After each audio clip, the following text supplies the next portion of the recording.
Hello everyone, welcome to my channel guys.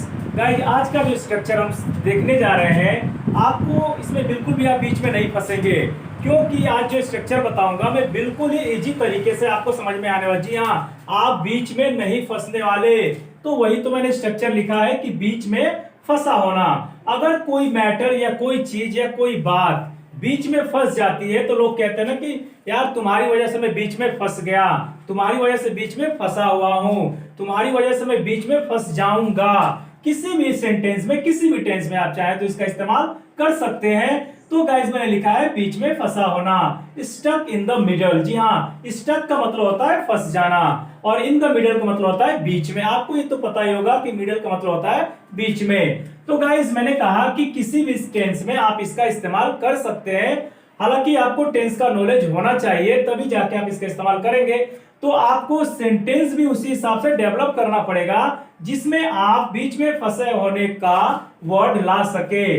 तो आप board पे देख सकते हैं कि मैंने आपके लिए दो सेंटेंस लिखा हुआ है कि मैं तुम्हारी वजह से बीच में फंसा हुआ हूं। जी हाँ, फंसा हुआ हूं मतलब प्रेजेंट की बात कर रहा हूं मैं। और दूसरा सेंटेंस मैंने लिखा है दरवाजा बीच में फंसा हुआ था। कभी कभी क्या होता है कि जब हम दरवाजा खोलते हैं तो बीच में फंस जाता है, तो उसी कंडीशन को यानी पास्ट के डोर के कंडीशन को आप एक्सप्रेस करना चाहते हैं कि दरवाजा बीच में फंसा हुआ था, तो आप स्टक का यूज यहाँ पे अच्छे से कर सकते हैं। तो आइए बनाते हैं पहले इस सेंटेंस को। पहला सेंटेंस है मैं तुम्हारी वजह से बीच में फंसा हुआ हूं। हो सकता है कि कोई ऐसा मैटर हो जिसमें आप बीच में अगुवाई कर देते हैं, बिचौलिया बन जाते हैं। तो क्या कहता है आदमी, जब बार बार परेशान हो जाता है, जब चक्कर काटने लगता है, आपका मैटर है और मैं चक्कर काट रहा हूं आपके साथ, तो क्या बोलते हैं यार तुम्हारी वजह से मैं बीच में फंसा हुआ हूं, नहीं तो मैं कब का चला गया होता। तो कैसे बनाते हैं फिर इस सेंटेंस को, तो आइए देखते हैं पहले कि मैं फंसा हुआ हूं। तो बोलेंगे I am stuck. I am stuck, और कहां फंसा हुआ हूं, बीच में, तो in the middle, in the middle. अब यहां पे देखिए एक और टर्म आया है तुम्हारी वजह से। तुम्हारी वजह से, जब से वजह से, तुम्हारे कारण से, तुम्हारी बदौलत, तो हम बिकॉज ऑफ का यूज करते हैं। हालांकि इसमें ये आ गया है तो मैं आपको बता देता हूं, इसका अलग से भी वीडियो में बनाऊंगा जब सारे इसके टर्म्स एक साथ पढ़ाऊंगा, तो because of, in case of, ये सारी चीजें मैं आपको बताऊंगा। फिलहाल यहाँ पे आप जानते हैं कि आपको यहाँ लिखना होगा तुम्हारी वजह से, तो बिकॉज ऑफ का यूज करते हैं। तो बिकॉज ऑफ, बिकॉज ऑफ, और तुम्हारी वजह से का मतलब हो जाएगा यू, बिकॉज ऑफ यू।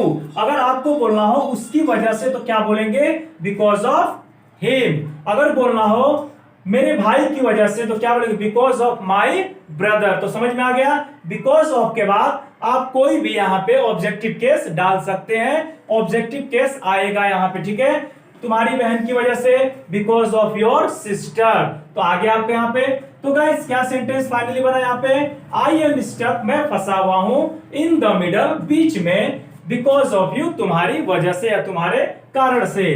तो कुछ भी हिंदी होगा जो वजह दिखाना चाहेगा, तो बिकॉज ऑफ बहुत प्यारा वर्ड है, आप कहीं भी आप इसको इस्तेमाल कर सकते हैं। सिंपली आप अकेले भी बोल सकते हैं बिकॉज ऑफ यू, ठीक है, because of him, because of them, कोई भी यहाँ पर ऑब्जेक्टिव केस डाल के आप बना सकते हैं। तो ये सेंटेंस हमने देखा।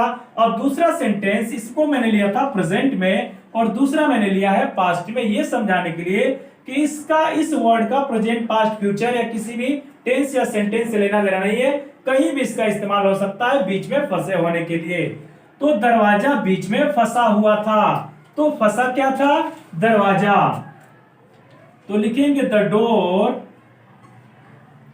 वो जब फंसा हुआ था तो था के लिए हमने लिख दिया वॉज, फंसा हुआ हूं तो इज लिख दिया या एम लिख दिया या आर लिख दिया।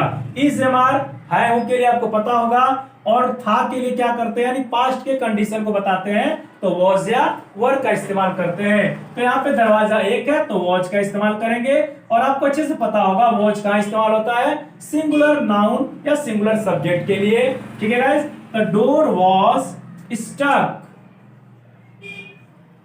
और कहां फंसा था ये, इन द मिडल।